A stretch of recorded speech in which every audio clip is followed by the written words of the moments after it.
नमस्कार, मुद्दा तो है मैं आपका स्वागत है। मैं हूं आपके साथ ब्रजेश चौक से। आज मुद्दा है हारे तो चुनाव फिक्स, राहुल की पॉलिटिक्स। जी हां, आखिर क्यों कांग्रेस चुनाव हारने के बाद यह स्वीकार करने से बचती है कि उसकी हार अपनी कमियों की वजह से हुई। कभी कांग्रेस आरोप लगाती है कि ईवीएम की वजह से वो हार गए, तो कभी प्रशासन पर ठीकरा फोड़ती है। हालांकि अब कांग्रेस सांसद राहुल गांधी ने आरोप लगाए हैं कि महाराष्ट्र विधानसभा चुनाव फिक्स था। बीजेपी ने 5 स्तरों पर यह फिक्सिंग की थी, ऐसा ही बिहार और अन्य राज्यों में वो करेगी। राहुल की तरफ से चुनाव आयोग पर भी कई सवाल खड़े किए गए, जिस पर अब बीजेपी पलटवार कर रही है और पूछ रही है कि अगर चुनाव फिक्स किए जा रहे हैं तो वो खुद कैसे दोनों सीटों पर जीत गए।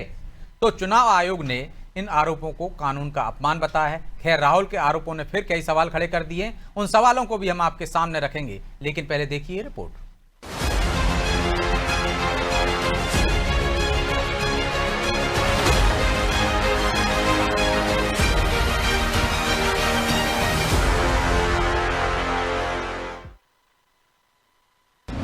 राहुल गांधी ने फिर चुनाव आयोग को घेरा। राहुल के लेख पर चढ़ा सियासी पारा। चुनाव में हार का ठीकरा, ईवीएम पर फोड़ने वाली कांग्रेस अब एक कदम और आगे बढ़ रही है।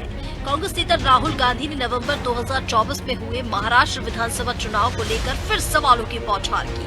उन्होंने बीजेपी पर सीधा आरोप लगाया कि इस चुनाव में मैच फिक्सिंग की गई थी, जिसमें पहले से बीजेपी की जीत तय करने की पूरी कोशिश की गई। राहुल गांधी ने शनिवार को एक अखबार में लिखे एक लेख में आरोप जड़े कि बीजेपी और उसके सहयोगी ने चुनाव जीतने के लिए 5 स्टेप की प्लानिंग की थी। इसमें फर्जी वोटर लिस्ट समेत चुनाव आयोग में अपनों की नियुक्त जैसे गंभीर आरोप शामिल हैं।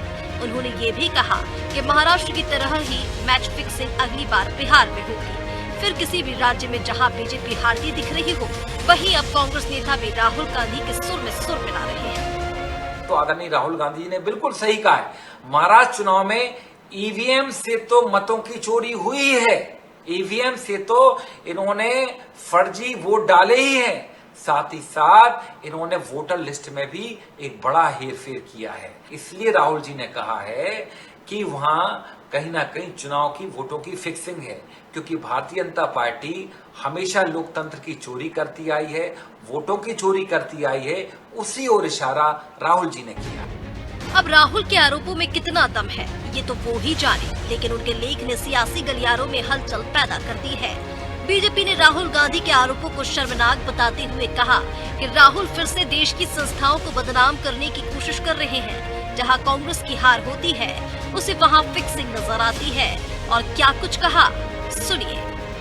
कांग्रेस पार्टी और राहुल गांधी जब जब चुनाव हारती है तो संस्थाओं के ऊपर, ईवीएम के ऊपर सवाल उठाती है। अब राहुल गांधी को बताना चाहिए कि वो स्वयं भी 2 लोकसभा क्षेत्रों से इसी ईवीएम से चुनाव जीते हैं। कांग्रेस पार्टी को आत्मावलोकन की आवश्यकता है। कांग्रेस की रीति नीति जन विरोधी है, इसीलिए लगातार जनता इन्हें लगातार नकार रही है।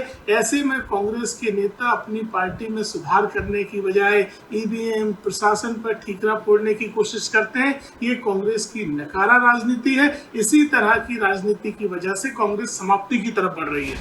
2028 में मध्य प्रदेश में भी चुनाव होने हैं, तो क्या यहाँ भी कांग्रेस फिक्सिंग के आरोप लगाएगी, या यूँ कहें कि वो एमपी चुनाव को भी फिक्सिंग की नजर से ही देखेगी। खैर, 2023 के चुनाव में कांग्रेस ये दावा करती रही कि वो जीत रही है, लेकिन जब उसको हार मिली तो उसने ईवीएम को दोष दिया।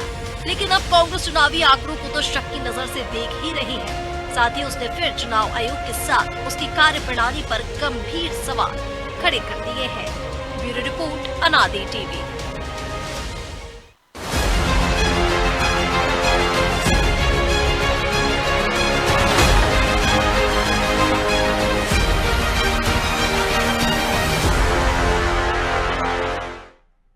इस मुद्दे पर चर्चा शुरू करें उससे पहले वो सवाल जो जरूरी हैं। पहला सवाल, राहुल के आरोपों में कितना दम है? क्या उनके पास इससे जुड़े कोई सबूत भी हैं? दूसरा सवाल, क्या ईवीएम का मुद्दा नहीं चला इसलिए अब कांग्रेस फिक्सिंग के आरोप लगा रही है? तीसरा सवाल, क्या राहुल गांधी फर्जी नैरेटिव गढ़ने की कोशिश कर रहे हैं? चलिए इन सवालों के साथ इस मुद्दे पर चर्चा शुरू करते हैं। चर्चा में हमारे साथ मौजूद हैं बीजेपी प्रवक्ता डॉक्टर वाणी अहिलवालिया, कांग्रेस प्रवक्ता रितेश त्रिपाठी और हमारे सहयोगी प्रभु पटेरिया। वाणी जी, रितेश जी, बहुत बहुत स्वागत है आपका। और शुरुआत रितेश जी आपसे करते हैं। फिर वही आरोप इस बार कहा कि फिक्सिंग थी, पहले कहा ईवीएम में गड़बड़ी है। महाराष्ट्र में फिक्सिंग हुई और बीजेपी कह रही है आप तो, आपके नेता राहुल गांधी खुद 2-2 सीट से चुनाव जीत गए, तो वहां गड़बड़ी नहीं थी क्या? कोई सबूत है क्या, या कोई नैरेटिव गढ़ने की कोशिश की जा रही बिहार को लेकर?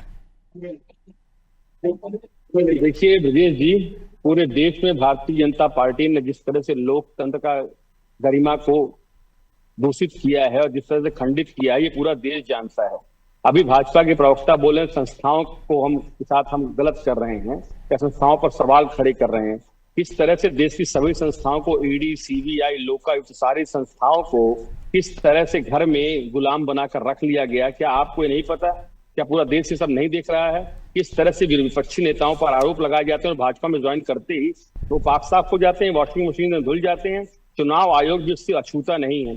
जिस तरह से वोटिंग परसेंटेज शाम 5 बजे के बाद बढ़ा वहां पर अंतिम 3 घंटों में, और जिस तरह से आज भी वहां पर ईवीएम बंद कमरों से निकल रही, लोगों के घरों से निकल रही हैं, और जो वहां पे संख्या में जो हर चीज का रेशियो, जितने वोटर्स थे और जितने वोट पड़े, उनका जो अंतर सामने आ रहा है, ये सारी बातें प्रदर्शित करती हैं कि किस तरह से भारतीय जनता पार्टी ने लोकतंत्र का और चुनाव आयोग का माहौल उड़ाया है।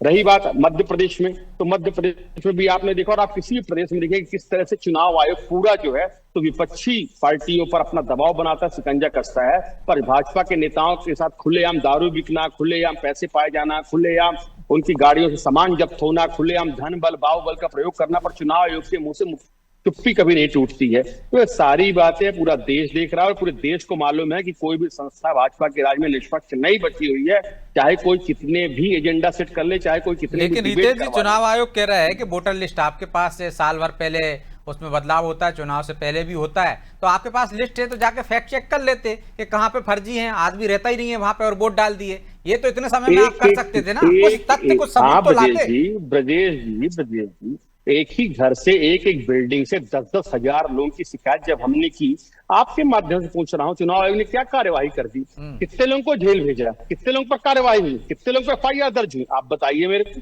है कोई जवाब आपके पास तो आप बता दीजिए, भाजपा प्रवक्ता के पास है तो वो बता दें। ऐसे एक नहीं हजारों उदाहरणों से पूरा वो पटा पड़ा है रिकॉर्ड रूम पर। कोई भी कार्रवाई किसी के ऊपर हो रही है तो आप बताइए। भाजपा के नेता खुलेआम लोकतंत्र की धज्जियां उड़ाकर खुलेआम घूमते हैं, और अभी आपने कुछ दिनों पहले जघन्य कांड मध्य प्रदेश में भी देखा, क्या क्या कार्रवाई हुई है। उनमें से एक बहुत बड़ा 2 उदाहरण बताता हूँ। विजय शाह पर क्या कार्रवाई हुई है और ठाकर पर क्या कार्रवाई हुई है। जी, मुद्दा क्या है ये तो बताइए ना। मुद्दा चुनाव आयोग पे बात कर रहे हैं, मैच फिक्सिंग की बात कर रहे हैं, चुनाव फिक्सिंग की बात कर रहे हैं। आप विजय शाह पे चले जाओगे, सिंदूर पे चले जाओगे, फिर किसी और जाति पे चले जाओगे। मुद्दे पे रहो, सुन लीजिए ना। मुद्दा यही है कि पेश कीजिए ना। आप सुनेंगे नहीं ना। मुद्दा यही है कि भाजपा ने चुनाव आयोग को अपना गुलाम, उसके नेताओं पर कोई भी जबान खोलने की हिम्मत नहीं रखता। यही पूरे मुद्दे का मूल मंत्र है। ब्रजेश जी, आपको समझना पड़ेगा कि भाजपा ने सारी संस्थाओं का दमन किया है, उनको गुलामी इस मानसिकता स्वीकार करवा दी है। चाहे जुडिशरी हो, चाहे ब्यूरोक्रेसी हो, कोई भी भाजपा के नेताओं पर आंख उठाकर नहीं दे सकता है। तो फिर चुनाव में क्यों लड़? बहिष्कार कर देना चाहिए कांग्रेस को। क्या भरोसा नहीं है कि जीतने वाली है बीजेपी, तो फिर चुनाव क्यों लड़ना? ब्रजेश जी, ये डिसाइड करने वाले की भाजपा ने आपको इसकी ऑथराइज कर दिया है क्या कि आप डिसाइड करोगे कि कौन लड़ेगा और कौन नहीं लड़ेगा? जब आप सर्टिफिकेट आपको, जब आप सर्टिफिकेट आपको होता है कि हम हारने वाले हैं, तो फिर ऐसी लड़ाई लड़ना ही क्यों? वो तो साफ फिक्स है। जिस दिन ये सर्टिफिकेट आपको मिल जाएगा उस दिन हम चुनाव लड़ना बंद कर देंगे। ब्रजेश जी, मतलब आपको यकीन है ना फिर चुनाव आयोग पे कि हाँ कहीं तो फेयर हो रहा होगा? हमें देश के संविधान पर यकीन है कि देश की सत्ताएं कितनी भी खुली वो हो जाए, बर्बाद हो जाए, पर चुनाव एक ना एक दिन सारी संस्थाएं अपने ट्रैक पर आएंगी। हमें देश के संविधान पर भरोसा है। ब्रजेश जी, तो संविधान पर भरोसा है उन्हें, लेकिन आप पर भरोसा नहीं है। आपने संस्थाओं को कब्जे में ले लिया। मैच फिक्सिंग की तरह अब चुनाव फिक्स कराते हैं। आपने महाराष्ट्र में कराया, अब बिहार में, बिहार के बाद दूसरे राज्यों में। सीधे सीधे आरोप हैं। सबसे पहले तो अनादि के श्रोताओं को नमस्कार करूंगी और प्रभु जी और आप अन्य साथियों को भी नमस्कार करती हूँ।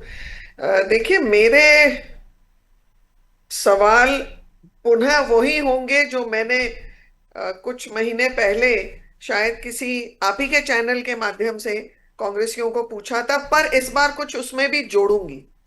राहुल गांधी जो ये आरोप लगाते हैं वो किस नाते लगाते हैं? क्या वो सांसद होने के नाते लगाते हैं?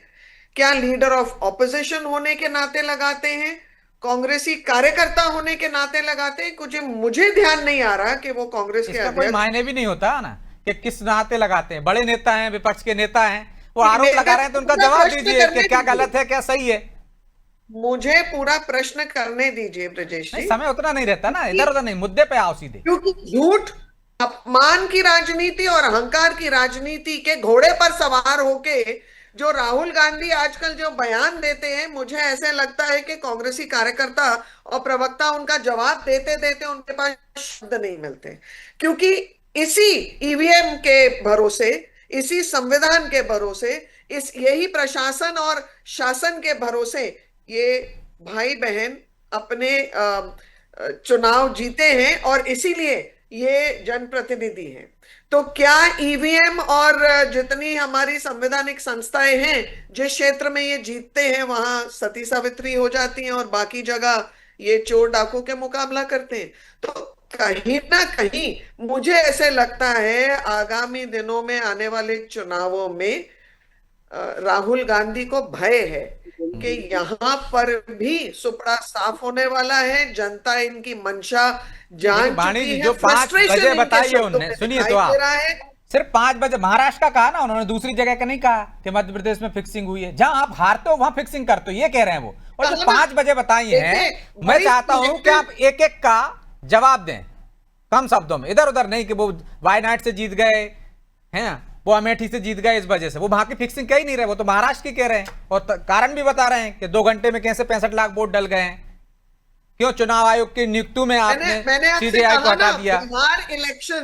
बिहार इलेक्शंस आने वाले हैं तो इनको लग रहा है बहुत स्पष्टता से कि बिहार में कांग्रेसी दाल गलने वाली नहीं है। और एक मुद्दा इन्होंने रैंडमली उठा लिया है महाराष्ट्र का, उठा, ये कर्नाटक के बारे में भी बोल सकते थे, उड़ीसा के बारे में भी बोल सकते थे, ये अन्य दिल्ली के बारे में भी ये चर्चा कर सकते थे, परंतु एक रैंडम इनको टिप्पणी करनी है। ठीक, तो हार की आशंका के कारण ऐसा कर रहे हैं। लेकिन प्रभु जी, ठीक है वाणी जी, आ रहा हूं, ठीक है प्रभु जी, क्या मायने हैं राहुल गांधी के? पहले कह रहे थे फिक्सिंग है, अब बिहार के चुनाव हैं तो उन्होंने 5 कारण बता दे। इनमें कुछ आपको दम दिखता है या कोई नैरेटिव सेट करने की कोशिश की जा रही है? बिल्कुल ब्रजेश जी, इनमें कोई दम नहीं है, लेकिन राहुल गांधी एक नैरेटिव सेट करने की कोशिश कर रहे हैं और राहुल गांधी ने बिल्कुल उसी राह पे चल रहे हैं जैसे 2013-14 में नरेंद्र मोदी चल रहे थे। यूपीए सरकार के खिलाफ जिस तरीके के आरोप वो लगा रहे थे, जिस तरीके की बातें कर रहे थे, राहुल गांधी उससे कई गुना ज़्यादा आगे बढ़कर बात कर रहे हैं और बहुत अच्छी बात कर रहे हैं। अपनी पार्टी के लिहाज से कहना चाहिए कि एक झूठ को या एक गलत बात को वो बार बार इतने मंचों से कहकर उसको इस्टेब्लिश कर देते कि सरकार डर जाती है। शुरुआत किसान आंदोलन से कर लें, किसान जो 3 कृषि कानून आए थे बहुत अच्छे कानून थे किसानों के लिहाज से, भले पंजाब के जो बड़े किसान हैं उनको उससे दिक्कत रही होगी, लेकिन राहुल गांधी ने उसको लेकर जो एक मुंह बनाया, उसके बाद आप देखिए सरकार को झुकना पड़ा, कृषि कानून वापस लेने पड़े। सीए का मुद्दा लेकर आए, सीए में कुछ भी नहीं था, केवल जो पहले से नागरिकता दे रहे हैं उन्हीं को लेकर आपने एक नया कानून बना दिया और उसमें कोई भी नए लोगों के लिए कुछ बाहर से ऐसा नहीं था कि पाकिस्तान के या बाकी देशों के सारे हिंदू और सिख ईसाइयों को ले आए आप और भारत में बसा दें, ऐसा कोई कानून नहीं था। लेकिन उन्होंने उसको एनआरसी के तौर पर एक स्थापित करने की कोशिश की, सरकार फिर डर गई।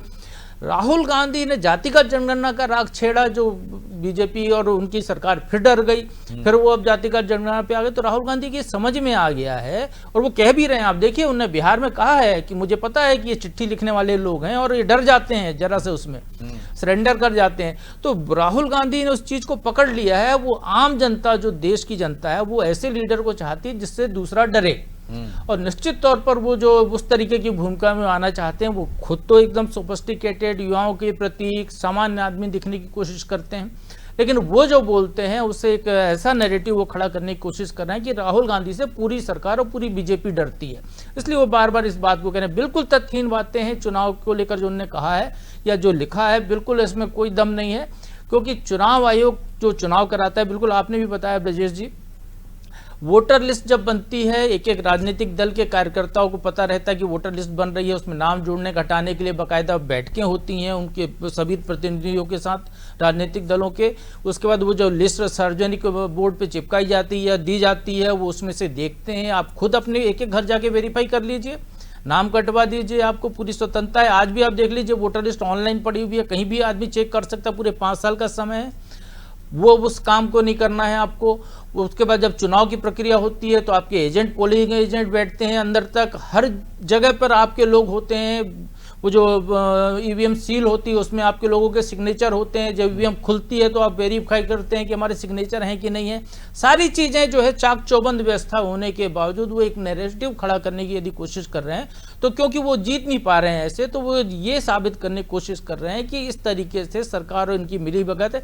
जिस तरीके से हमारे भाई रितेश अभी कह रहे थे, रितेश तो कह के कि जुडिशरी पर भी बीजेपी और वो करती है तो कोर्ट की अवमानना है कायदे से एक तरीके से। लेकिन चूंकि कांग्रेस उस नैरेटिव को खड़ा कर रही है इसलिए ये रितेश जी भी वही बात को कर रहे हैं। तो इस तरीके से केवल एक माहौल बनाने की कोशिश की जा रही है। यदि ये ऐसा होता, बीजेपी जीतती, तो जो सवाल था बीजेपी प्रवक्ता का कि 2 जगह से राहुल गांधी क्यों जीते, उनकी बहन क्यों जीती, तेलंगाना में कांग्रेस क्यों जीती, फिर महाराष्ट्र की वो बात करें तो महाराष्ट्र में कांग्रेस और बीजेपी 132 सीटों पर ही क्यों रुक गई, क्यों गठबंधन सरकार बनाने की नौबत आई, वो पूरी की पूरी सीटें अपनी जीत लेते। तो सारी चीजें हैं जो ये सवाल खड़े कर रहे हैं कि जो आखिरी के 2 घंटे में वोटर बढ़ गए, ये हो गए। जब से ये इंटरनेट का युग आया है तो हमको जल्दी जानकारी भी मिलने लगी है। उसके पहले तो 5-5 दिन बाद मिलते थे, अब उसको दुरुस्त कर देंगे। हाँ, 5-5 दिन बाद मिलते कैसे होगा। तो पूरी प्रक्रिया है उनके नॉलेज में। राहुल गांधी सब चीजें समझते हैं, लेकिन उनको एक खड़ा करना है मुद्दा गोएबल्स भगवान की कृपा से, तो उस मुद्दे को खड़ा करने की कोशिश कर रहे हैं। कोई तथ्य नहीं है, कोई दम नहीं है। रितेश जी, एक मुद्दा खड़ा करने की कोशिश की जा रही है क्योंकि लगातार आप लोग हार रहे हैं। कोई तथ्य भी नहीं है आपके पास, नैरेटिव सेट करने की कोशिश कर रहे हैं क्योंकि पहले आपके कहने से सरकारें डर गई, 1-2 मुद्दों में उन्होंने बैकफुट पर आ गई, तो आप बार बार वही कोशिश कर रहे हैं, एक झूठ को बार बार बोलो। आवाज नहीं आ रही आपकी, अनम्यूट कर लीजिए। आपकी बात से मैं इत्तेफाक नहीं रखता। अब आवाज आ रही है मेरी? हाँ, आ रही, बोलिए। जुडिशरी की आपने बात उठाई तो आपने देखा कि मध्य प्रदेश से किस तरह से हाई कोर्ट के जो निर्णय था, जो हाई कोर्ट का आदेश था, तो सरकार मानने के लिए, ना मानने के लिए इस पर चली गई थी। और ऐसे एक नहीं सैकड़ों उदाहरण जहां हमारी जुडिशरी का भारतीय जनता पार्टी की, आपने साफ साफ कहा कि जो है बीजेपी की सरकार जुडिशरी को अपने हिसाब से चला रही है। आपकी बात को ध्यान, मैडम वाणी जी, आपकी बात को ध्यान से सुना हो ना। दूसरे के समय भी बोलना भी एक अनुशासन ही होता है। आप अनुशासित पार्टी की सक्रिय सिपाही हैं तो कम से कम उस बात मर्यादा का ध्यान रखें। आपकी सारी बातों को मैंने मुद्दे पे आ जाएगी, वाणी जी मैं आपके पास आऊंगा इसके बाद, ठीक है। तो कुल मिला के भारतीय जनता पार्टी में अगर आपसे बात कर रहे थे, अभी मैंने कुछ दिनों पहले ही एक लेटर वायरल किया गया था, लेटर सबके सामने, किसी विधायक के कहने पे रातों रात 24 घंटे में 10,000 नए नाम जोड़े गए थे। ठीक है, अब वो सारी डिटेल्स मेरे पास फिलहाल तो नहीं, वरना मैं आपको प्रस्तुत भी कर दिया। 10,000 और चुनाव आयोग के बीएलओ को रात को 12 बजे ड्यूटी में बुलाया गया था।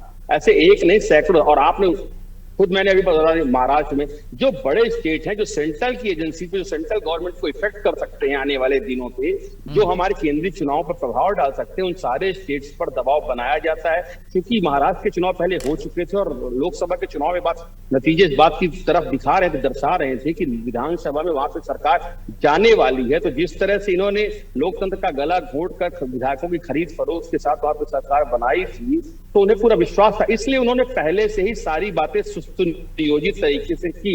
अगर कोई छोटा राज्य होगा या 1-2 लोकसभा की सीटें होंगी तो उनको कोई प्रभाव नहीं पड़ता है। ये पूरा जो खेलम खेला चल रहा है वो सेंटर में अपनी सरकार बनाए रखने के लिए और बड़े स्टेट में बनाए रखने के लिए है। आप कह रहे हैं इतने तथ्य हैं आपके पास, वीडियो हैं, तो आप कोर्ट क्यों नहीं गए? ये सारे वीडियो दिए जाते हैं, सारे वीडियो तो भरोसा नहीं ना, खुद ही कह रहे हैं। कोर्ट चले जाते हैं आप, वहां तो भरोसा है ना आप, वहीं से तो राहुल गांधी की सारी बातें कोर्ट के सारी बातें कोर्ट के समक्ष रखी जाती हैं। और महाराष्ट्र के संबंध में भी कोर्ट में सुप्रीम कोर्ट में महाराष्ट्र के संबंध में सारी शिकायतें की गई हैं। आप जरा थोड़ी सी ब्यूरो, जो वहां के जजेस हैं, जो वहां से संबंधित वकील हैं, उसके बारे में पता करिए। ये सारी बातें सुप्रीम कोर्ट के संज्ञान में है महाराष्ट्र के चुनाव को लेकर। तो ऐसे हवा हवाई की बातें कोई नहीं की जा रही हैं, सारी बातें तथ्यों के साथ माननीय न्यायालय के समक्ष प्रस्तुत की गई हैं। और इसीलिए मैं कहता हूं कि भले भारतीय जनता पार्टी कितनी भी डिक्टेटरशिप पे तानाशाही पे आ जाए, पर देश की संविधान पर हमें पूरा भरोसा है कि एक दिन इनके पहले जो शख्स वहां तख्त नशी था, उसे भी अपने खुदा होने पर पूरा यकीन था। तो ये खुदा होने पर यकीन तो कर सकते हैं, पर ये खुदा बन नहीं सकते जिसका कौन था इसके पहले का नाम बता दो जरा रितेश भाई। मनमोहन सिंह, इंदिरा गांधी, राजीव गांधी, कौन था? अच्छा, मैं इनके अहंकार की बात कर रहा हूँ, जो अहंकार में आते हैं राजा उसी चुनाव आयोग की वजह से आपकी भी सरकारें रही हैं। आप किसी एक संस्था पर संदिग्ध क्यों कर रहे हैं? आप संस्था जब ईमानदारी से चुनाव हो रहे हैं, आप उस संस्था को सवालिया निशान क्यों लगा रहे हैं? कई बार वो चैलेंज कर चुकी है, कोर्ट में चले जाते, तथ्यों के साथ चले जाते। क्या कोर्ट ने ये नहीं कहा था कि महाराष्ट्र में अगर तात्कालिक शिवसेना ने इस्तीफा नहीं दिया होता तात्कालिक मुख्यमंत्री ने, तो उनकी हम कंटिन्यू कर सकते थे उनका मुख्यमंत्री का काल? ये क्या कोर्ट ने नहीं कहा था? क्या कोर्ट ने ये नहीं कहा था कि वहां पे विधायकों के साथ खरीद फरोख्त हुई? कोर्ट ने ये नहीं कहा था कि न्यायपालिका पूरी का पूरा मजाक उड़ाया गया है लोकतंत्र का? ये सारे बातें कोर्ट के माध्यम से ही आप और हम तक पहुंची हैं।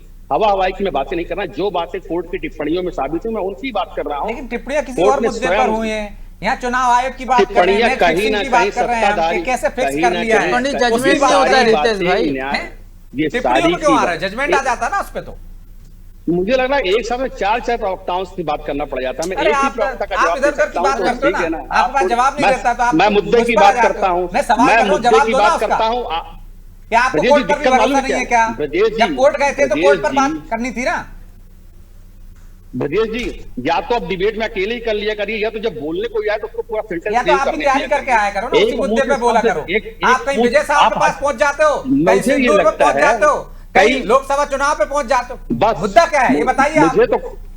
मुझे ये लगता है कि आपके ऊपर भाजपा का पत्ता नहीं बांधते, बातें पूरे उनके प्रवक्ता की तरह करते हैं। पूरी की पूरी बातें जो है तो आप उनके प्रवक्ता की तरह करते हैं कि सामने वाले को बोलने ना दिया जाए। तो थोड़ी सी ब्रजेश जी धैर्य के साथ रखा करिए, ठीक है ना? उनसे जवाब लूंगा। आप पूरी बात, कोई सवाल करने के पहले आप जवाब देना चालू कर दो। आप खुद ही सवाल देते हो, खुद ही जवाब देना चालू कर देते हो। क्या बात की जाए यार? काहे की बात? आप टाइम पास के लिए डिबेट करते हो, आप टाइम पास के लिए आते हो यहाँ पे, आप भाजपा करके नहीं आते हो, पढ़ लिख कर आया करो ना। आप भाजपा प्रवक्ता बन के बात करते हैं, आप भाजपा प्रवक्ता बन के बात करते हैं। मैं एक भाजपा प्रवक्ता से बात कर रहा हूं। आप खुद ही भाजपा का चोला पहन के बात किया करिए, आप खुद ही भाजपा का चोला पहन के बात किया करिए। कोई जरूरत नहीं एंकर बन के बात करने की। है आपके पास कोई जवाब? तथ्य है आपके पास? नहीं, आपको जब कोई सेंटेंस भाषण के लिए नहीं होती, डिबेट होती है, तथ्यों से बात की जाती है। आप भाजपा की सदस्यता क्यों नहीं ज्वाइन कर लेते जोक्से जी? मुझे तो यही लग रहा है लंबे समय से कि आप भाजपा की सदस्यता ज्वाइन करिए। नहीं आएंगे, बस मुझ पे आरोप लगाएंगे। यहाँ पर बैठ के भाजपा प्रवक्ता की तरह बात करने लगना, भाजपा प्रवक्ता की तरह बात करने लगना हर बात पे नहीं है आपके पास। इस तरह की डिबेट अपनी आपको मुबारक हो। कुछ नहीं है भाई, क्यों समय खराब करो? समय नहीं है, जवाब दीजिए। वाणी भाजपा का दुपट्टा पहन के बैठा करिए। वाणी जी बहुत स्पष्ट और साफ है कि अहंकार और अपमान जैसे जो इनकी रीति नीति है वो ये केवल उच्च और सर्वोच्च न्यायालय की अवमानना करने के लिए नहीं प्रयोग करते। ये पत्रकारों के साथ, ये संस्थाओं के साथ, ये जो हमारी संवैधानिक व्यवस्था। अरे वो जो आरोप लगा रहे हैं उसका जवाब दीजिए, समय नहीं है। आरोप इनके बिल्कुल बेबुनियाद है। ये हारने वाले राजनीति के को फिर ध्रुवित करने की कोशिश कर रहे हैं, तथ्यों का धोख। ठीक है, माफी चाहता हूं क्योंकि समय की भी बाध्यता है, इसलिए चर्चा को यहीं विराम देना होगा। आप दोनों का बहुत बहुत धन्यवाद। तो राहुल गांधी ने फिर वही राग छेड़ दिया है। इस राग में दम है या नहीं है ये खुद राहुल गांधी जानते हैं, कांग्रेस भी जानती है, लेकिन एक नैरेटिव सेट करने की कोशिश की जा रही क्योंकि नजदीक बिहार चुनाव है। बिहार में कांग्रेस की कैसी हालत है जग जाहिर है, मतलब वो वहां पे संभावना उसके बिल्कुल नहीं है। अब इस ऐसे में वो आरोप लगाकर ये साबित करना चाहती है कि फिक्सिंग के जरिए बीजेपी वहां चुनाव जीतने की कोशिश करेगी या जीतेगी। तो वो कहेंगे कि पहले से ही हमने कहा था किस तरह से फिक्सिंग होती। लेकिन यदि आपको चुनाव आयोग पर, चुनाव प्रक्रिया पर कोई संदेह है, संविधान पर थोड़ा भी भरोसा है, तो कोर्ट के माध्यम से तथ्यों के साथ लाइए। चुनाव आयोग कई बार चुनौती दे चुका है, ईवीएम को हैक करके दिखाने के लिए खुले मन से आपको कह चुका है, लेकिन कोई भी राजनीतिक दल में ऐसा नहीं कर पाए। तो नैरेटिव सेट करने की ये कोशिश कितना रंग लाएगी ये तो आने वाला समय बताएगा। बहरहाल मुद्दा तो है, मैं इतना ही, मुझे दीजिए इजाजत और आप देखते रहिए अनादि टीवी। नमस्कार।